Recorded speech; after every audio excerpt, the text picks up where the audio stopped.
चोर, बेवड़े। एक जोर की चीख सुनाई दी और फिर सड़क पर किसी के चलने की आहट आई। विपिन चिल्लाया, मैं चोर नहीं हूं, मैं एक टीचर हूं। मैं बस तुम्हें अपना स्टूडेंट बनाना चाहता हूं। और बेवड़ा कहना जरूरी है?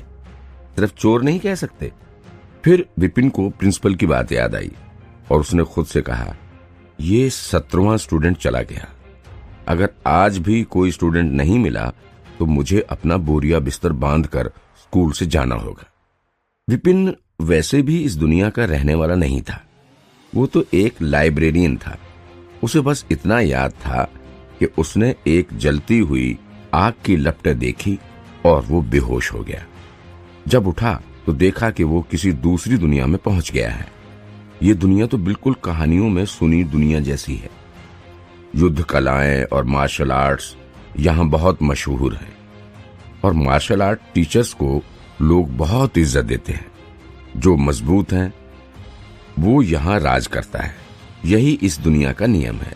सभी लोग उसकी बात सुनते हैं। इस शरीर में आने के बाद उसे लगा था पहले वो स्कूल का सबसे बेवकूफ स्टूडेंट होगा और शायद वो कभी लड़की भी ना पटा पाए। फिर वो अचानक से टैलेंटेड बनकर लोगों को गलत साबित करेगा और मजे से जिंदगी काटेगा। पर लगता है कुछ गड़बड़ हो गई। वो स्टूडेंट नहीं, गलती से किसी टीचर के शरीर में जा बसा। वो भी स्कूल का सबसे बेकार टीचर। दूसरे टीचरों की क्लास में तो इतने बच्चे थे कि खड़े होने की जगह नहीं मिली थी। वहीं विपिन की क्लास में एक बच्चा भी नहीं था। एक तो उसकी क्लास लेने के लिए बच्चे तैयार नहीं थे और ऊपर से ये लोग उसे चोर और बेवड़ा बना रहे थे। कुछ तो दूर से ही ठरकी कह के भाग जाते थे। गड़बड़ तो आखिर विपिन से ही हो गई थी, क्योंकि जिसके शरीर में वो बस गया था वो स्कूल का सबसे कमजोर टीचर था। उसे किसी की प्रतिभा की कोई समझ नहीं थी। ऊपर से एक स्टूडेंट को उसने ऐसी गलत सलाह दी कि उस बच्चे की अच्छी खासी लड़ने की स्किल खराब हो गई और स्टूडेंट फेल हो गया। ये तो वही बात हो गई जैसे मरीज इलाज के लिए डॉक्टर के पास गया और उल्टे डॉक्टर की वजह से बेचारे उस मरीज की ही मौत हो गई हो। उस घटना के बाद उसकी इज्जत तो मिट्टी में मिल ही गई, साथ ही साथ सभी लोगों की गालियां भी सुननी पड़ रही थी। नए स्टूडेंट विपिन को अपना टीचर बनाना तो दूर, उसकी क्लास में आ भी नहीं रहे थे। शायद ये सोच कर के कहीं उनका हाल भी उस पुराने स्टूडेंट जैसा ना हो जाए। इसी कारण विपिन का स्कूल रिकॉर्ड खराब हो गया था और पिछले साल उससे कोई स्टूडेंट कुछ सीखने नहीं आया। एनुअल टीचर एग्जाम में विपिन का नाम आखिरी नंबर पर था। कम नंबर लाने वाला वो स्कूल का पहला टीचर था, इसलिए वो डिप्रेशन में था। डिप्रेशन की वजह से उसने कई बार शराब पीकर मरने की कोशिश की और उसकी मौत होते ही विपिन को उसका शरीर इस्तेमाल करने का मौका मिल गया। नए साल के शुरू होते ही स्कूल ने उसे नोटिस दे दिया, अगर इस साल उसकी क्लास में एक भी बच्चा नहीं आया तो उसे निकाल दिया जाएगा। आज उसकी क्लास के बाहर से 17 बच्चे गुजर गए। सारे उसका नाम सुनते ही भाग जाते थे, जैसे छोटे बच्चे अपने रिश्तेदारों से दूर भागते हैं। जितना दूर भाग सके उतना दूर। किसी भी तरह इनमें से एक को तो मनाना ही पड़ेगा क्लास लेने के लिए। पर कैसे? वो मानने का कोई तरीका सोच ही रहा था कि एक लड़की उसकी क्लास के दरवाजे पर आई। वो थोड़ी घबराई सी लग रही थी। क्या ये शर्मा सर की क्लास है? दिखने में तो ठीक है, पहनावे से अच्छे घर की लग रही है, कितने प्यार से बात कर रही है। शर्मा सर स्कूल के बेस्ट टीचर हैं। उनकी क्लास में बच्चे तो इतने होते हैं कि पांव रखने की जगह नहीं होती। फिर भी वो हमेशा डिमांड में रहते हैं। स्टूडेंट्स उनकी क्लास लेने के लिए दूर दूर से आते हैं। विपिन बोला, शर्मा सर की क्लास? अरे मैं ले जाता हूँ ना तुम्हें शर्मा सर की क्लास में। अपनी क्लास में एक बच्चे को खड़ा देख विपिन ने सोचा, कुछ करता हूँ, किसी भी तरह इस लड़की को अपना स्टूडेंट बना लेता हूँ। वो दिमाग पर जोर देकर आज तक सीखे सारे तिकड़म याद करने लगा। फिर बड़े ही आराम से अपनी कुर्सी पर बैठकर एक अलग अंदाज में बोला, तुम शर्मा सर की स्टूडेंट बनना चाहती हो? लड़की ने बड़ी ही उत्सुकता से सिर हिलाया। फिर विपिन ने पूछा, क्यों? लड़की बड़ी ही इज्जत से बोली, मैंने सुना है शर्मा सर इस स्कूल के सबसे अच्छे टीचर हैं। उनके पढ़ाए सारे स्टूडेंट्स होशियार हैं और उनकी क्लास में एडमिशन मिलना अपने आप में ही एक इनाम है। कही सुनी बातें सच हों ये जरूरी तो नहीं। टीचर्स जूते की तरह होते हैं। ये जरूरी नहीं कि सबसे महंगा जूता ही तुम्हारे लिए सबसे अच्छा हो। जरूरी ये है कि वो जूता तुम्हारे पाँव में आता है या नहीं। किसी टीचर की डिमांड कितनी हो, उसके पढ़ाने का तरीका कितना भी अच्छा क्यों ना हो, अगर उसकी सलाह तुम्हारी तकनीक से मिलती जुलती नहीं तो तुम आगे बढ़ना तो दूर, उल्टे तुम्हारी अपनी तकनीक बिगड़ जाएगी। अगर कोई टीचर उतना मशहूर ना भी हो लेकिन तुम्हारी और उसकी तकनीक एक ही हो तो उससे तुम्हें ही फायदा होगा। तुम जल्दी ही अपनी गलतियां सुधार लोगे और तकनीक बेहतर होने से तुम्हें अच्छे नंबर भी मिलेंगे। अच्छा, मैंने अपने बड़े भाई को भी ये कहते हुए सुना है। लड़की ने विपिन की बात पर थोड़ा ध्यान दिया लेकिन फिर उलझन में बोली, लेकिन मुझे नहीं पता कि मुझे किस तरह की तकनीक सूट करेगी। विपिन ने देखा कि लड़की बस मान ही गई है। उसे सिर्फ किसी तरह फालतू सी बातों में लगाए रखना है और अपना स्टूडेंट बना लेना है।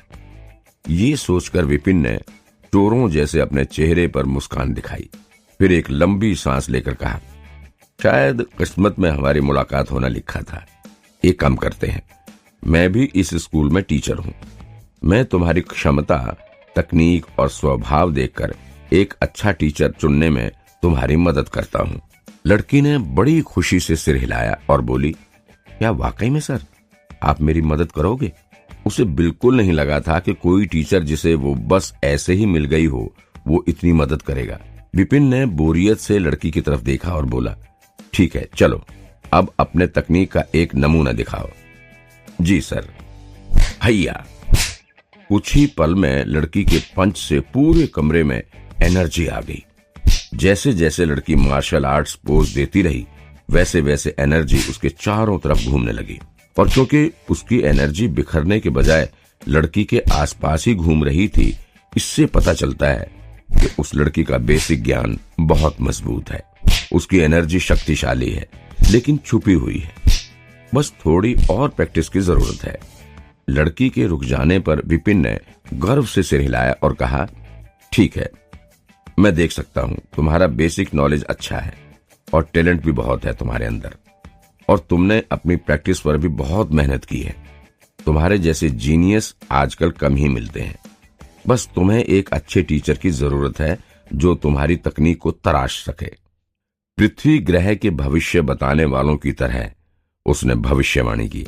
बड़ी ही चालाकी से उसने ये कहा ताकि सुनने वाले वही समझें जो वे सुनना चाहते हो, और फिर वे चौंक कर सोचेंगे कि विपिन का कहा कितना सटीक था। खासकर तुम्हारी टांगों में कमाल की ताकत है, बिल्कुल एक हाथी जैसे अपनी जगह पर खड़ी। हर पोज उफनती समुद्री लहरों जैसा है, बेहद शक्तिशाली। अगर तुम आगे भी ऐसी ही मेहनत करोगी तो तुम्हारा भविष्य बहुत अच्छा होगा। लड़की ने शक की नजर से विपिन को देखा और बोली, टीचर मेरे पैर में तो चोट लगी है। डॉक्टर ने तो कहा कि मेरा एक पैर बेकार हो गया है। विपिन को लगा कि उसका झूठ पकड़ा गया। चोट? लेकिन वो भी जिद्दी था, तो फिर बातें बनाते हुए बोला, तुम्हें क्या लगा मुझे पता नहीं चलेगा? मुझे तो पहले पोज से ही पता चल गया था। मैंने इसलिए पैर के बारे में ऐसा कहा क्योंकि वो कहते हैं ना, तबाही के बाद ही नया जन्म होता है। चोट लगने की वजह से ही तुम्हें अनजाने ही सही एक मौका मिल गया है जो किसी और के पास नहीं है। अगर तुम ठीक से इस मौके का फायदा उठा सकोगी तो तुम्हारा पैर ही तुम्हारी सबसे बड़ी शक्ति बन जाएगा। दूसरे बच्चे सोचते ही रह जाएंगे कि ये सब हो कैसे गया, लेकिन उन्हें कुछ समझ नहीं आएगा। वैसे भी विपिन सिर्फ बातें बना रहा था। अगर बातों से ही वो उस लड़की को अपना स्टूडेंट बना सके तो वो ऐसा ही करेगा। अभी सबसे जरूरी है किसी भी तरह एक स्टूडेंट को उसकी क्लास में दाखिले के लिए मनाना। लड़की खुश होकर बोली, मौका? सर कैसा मौका? चोट के बाद तो उसे हमेशा ऐसा ही लगता था कि वो कभी महान मार्शल आर्ट्स खिलाड़ी नहीं बन सकेगी। उसे खुद पर भरोसा ही नहीं था। उसे क्या पता था कि चोट की वजह से उसे इतना बड़ा मौका मिल जाएगा। विपिन बातें बनाता ही जा रहा था। इस मौके के कारण तुम एक बार में ही सफल हो जाओगे। अपनी एज के स्टूडेंट्स में तुम्हें सबसे आगे निकलने में बिल्कुल मुश्किल नहीं होगी। हालांकि वो सच में बेस्ट स्टूडेंट बन सकती है। ये सुनकर लड़की ने शर्मा कर आगे पूछा, हालांकि क्या सर? विपिन ने गहरी सांस लेकर उदासी से कहा, हालांकि ऐसे टीचर जो इस मौके का सही इस्तेमाल कर सकें, ऐसे टीचर इस स्कूल में कम ही हैं। मुझे मिलाकर सिर्फ 3 ही ऐसे टीचर हैं। बाकी दोनों टीचर ने 3 साल पहले ही बच्चों का दाखिला लेना बंद कर दिया था। इसलिए तुम्हारी सिफारिश करना तो मेरे लिए भी मुश्किल है। दाखिला लेना बंद कर दिया है। लड़की को लगा था चलो कुछ तो अच्छा होगा, पर यह सुनकर वो उदास हो गई। फिर अचानक कुछ याद आने पर बोली, वे दाखिला नहीं ले रहे, पर सर आप तो ले रहे हैं ना? बिल्कुल ले रहा हूं, बस एक बात है, जैसा कि तुम देख सकती हो, मुझे नाम शोहरत से कोई फर्क नहीं पड़ता और मेरे पास कोई फालतू टाइम नहीं है। फिर अपने चेहरे पर जिद्दीपन लाते हुए वो आगे बोला, अगर स्टूडेंट असली हीरा नहीं है तो मैं उसे दाखिला नहीं देता। चाहे कुछ भी हो, स्टूडेंट के टैलेंटेड होने पर ही मैं उसे अपनी क्लास में जगह देता हूँ। इससे पहले कि विपिन की बात खत्म हो, लड़की हाथ जोड़कर बोली, मैं जानती हूँ सर, आप महान हैं। प्लीज मुझे अपना स्टूडेंट बना लें। मैं पूरी मेहनत से ट्रेनिंग करूंगी और आपको कभी शर्मिंदा नहीं करूंगी। विपिन मन ही मन बहुत खुश हुआ, लेकिन फिर भी चेहरे पर उलझन दिखाते हुए बोला, हम पक्का किस्मत से मिले हैं, लेकिन तुम देख सकती हो मुझे शांति पसंद है। लड़की ने देखा कि टीचर थोड़ा नाखुश है, तो वो आदर से बोली, मैं कभी आपको परेशान नहीं करूंगी। मेहनत से ट्रेनिंग करूंगी और जरूरी होने पर ही आपको टोकूंगी। विपिन ने कहा, मेरे पास बहुत ज्यादा स्टूडेंट्स नहीं हैं, इसलिए बाकी टीचरों के मुकाबले मेरे पास ज्यादा साधन भी नहीं है और हो सकता है बाकी के स्टूडेंट्स तुम्हारा मजाक उड़ाएं। लड़की हिचकिचाई, साधन नहीं है? मैंने तो सुना था साधन ट्रेनिंग के लिए बहुत जरूरी है। टीचर के पास कितने स्टूडेंट्स हैं, वे कितने होशियार हैं, और भी कई सारी चीजों का ध्यान में रखकर ही स्कूल टीचर्स को साधन देता है। बिना अच्छे साधनों के ट्रेनिंग में सुधार करना मुश्किल है। मैंने तो बस तुम्हें परखने के लिए ऐसा कहा। अब क्योंकि तुमने फैसला ले ही लिया है और तुम आदर से मुझे अपना टीचर मान ही रही हो, तो ठीक है, मैं तुम्हें अपना स्टूडेंट बना लेता हूँ। उसने देखा लड़की फिर से पीछे हट रही है। जल्दी से उसने बोला, तुम्हारा पहचान पत्र? अभी इतनी जल्दी?